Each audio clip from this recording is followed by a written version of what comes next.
வணக்கம் my dear brothers and sisters, எல்லாரும் எப்படி இருக்கீங்க? நல்லா இருக்கீங்களா? Be smile, be strong, be happy always, be happy always, be strong.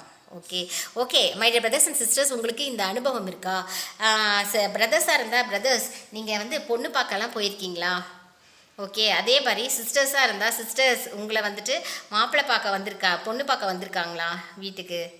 Okay, அப்படி மாப்பிள்ளை பார்க்க போகும்போது பிரதர்ஸ்க்கெலாம் எப்படி இருக்கும்? சாரிங்க, பொண்ணு பார்க்க போகும்போது நம்ம பிரதர்ஸ்க்கெலாம் எப்படி இருக்கும்?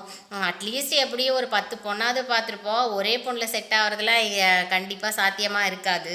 அப்போ போகும்போது நமக்குள்ளே ஒரு எக்ஸைட்மெண்ட் இருக்கும் தானுங்க. ஐயோ, அந்த பொண்ணு எப்படி இருக்கும், நமக்கு செட் ஆகுமா, ஜாதகம் பொருந்துமா, அவங்க அப்பா அம்மாவை ஓகே சொல்லுவாங்களா அப்படின்னு சொல்லிட்டு அந்த மாதிரி எண்ணமாக இருக்கும்.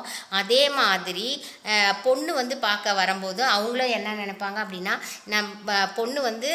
நம்ம பொண்ணுக்கு அந்த மாப்பிள்ளையை பிடிக்குமா, மாப்பிள்ளைக்கு பொண்ணு பிடிக்குமா, ஜாதகம் செட் ஆகுமா அப்படின்னு சொல்லிட்டு நம்ம திங்க் பண்ணுவோம். பட் அதையெல்லாம் தாண்டி பொண்ணு பார்க்க வராங்கன்னு சொன்ன உடனே ஒரு வெக்கம்.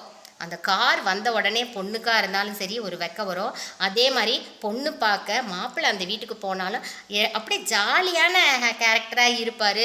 சும்மா நான் தான் டானுன்னு இருப்பார். ஆனால் அந்த பொண்ணு பார்க்க வீட்டுக்குள்ளே நுழைஞ்சாவே டொய்ன்னு ஒரு வெக்கம் வந்துடும். கரெக்டாக my dear brothers and sisters?